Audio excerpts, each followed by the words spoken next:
Assalamualaikum warahmatullahi wabarakatuh. Selamat pagi, Ibu dosen serta teman-teman sekalian. Perkenalkan saya Irleni Putri Aulia dengan NIM 12370400032, mata kuliah Kimia Lingkungan. Pada kesempatan kali ini, saya akan mempresentasikan terkait mini riset yang berjudul Green Adsorbent dari ampas kopi untuk penurunan kadar kromium pada limbah cair industri tekstil. Nah, kemudian ini untuk posternya, bisa teman-teman lihat.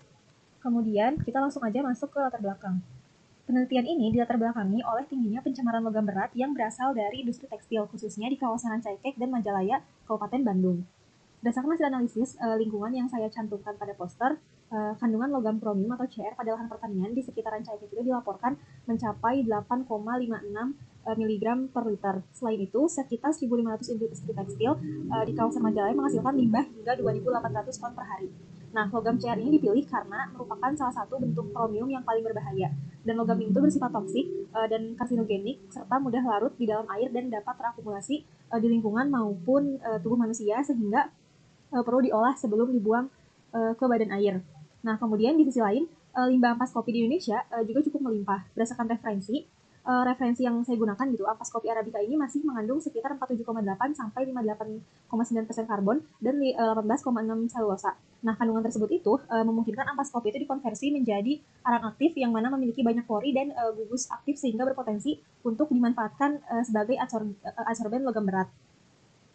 Sehingga penelitian itu diharapkan limbah ampas kopi tidak hanya menjadi sampah organik tetapi juga memiliki nilai tambah sebagai green adsorbent yang ramah lingkungan dan mendukung konsep ekonomi sirkular. Kemudian untuk tujuan penelitian ada 3 di sini, yaitu yang pertama untuk menentukan kadar logam kromium pada limbah cair industri tekstil di kawasan Rancaikek. Yang kedua menentukan konsentrasi dan waktu kontak optimum adsorben untuk absorpsi kromium.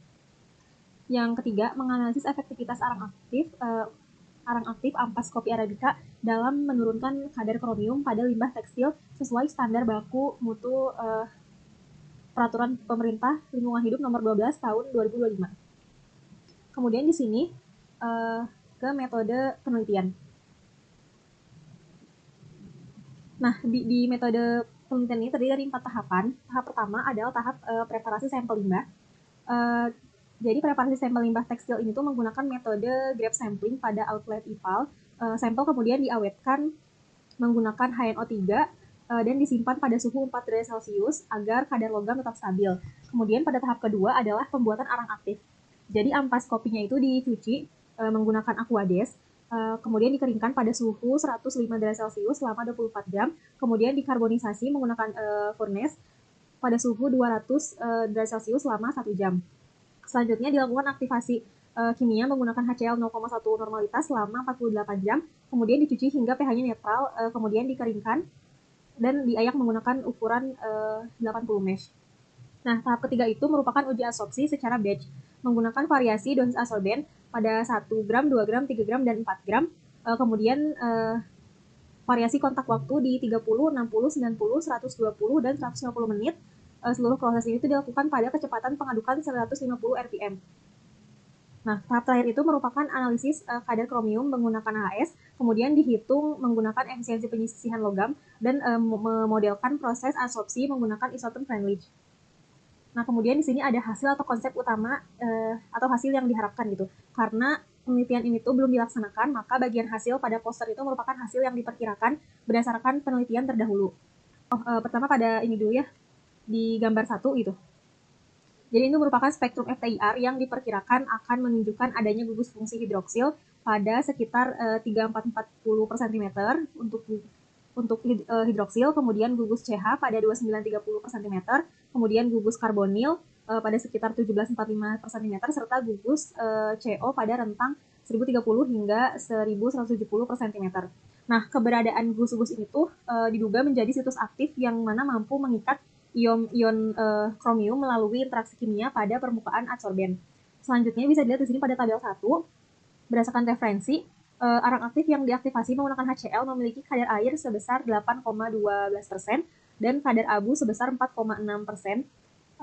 Kedua nilai tersebut telah memenuhi persyaratan SNI.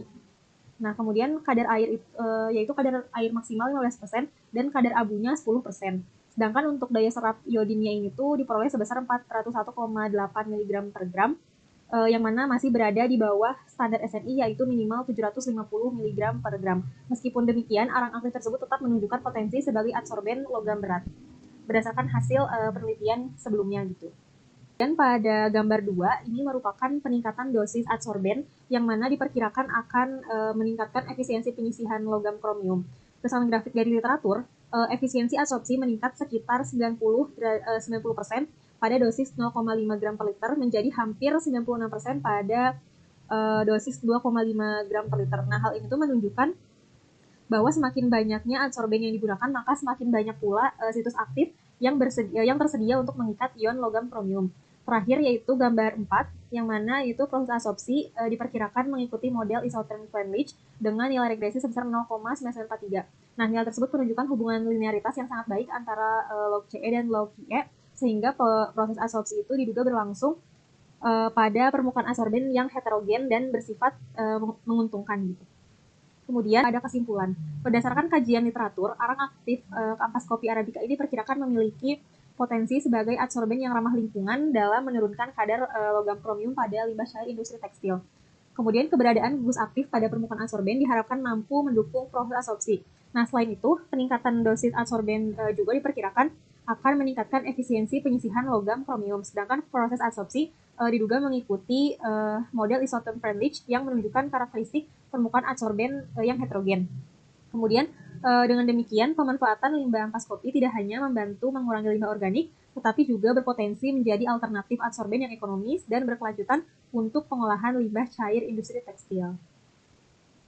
Demikian presentasi yang dapat saya sampaikan. Terima kasih atas perhatiannya, Ibu dosen dan teman-teman semua.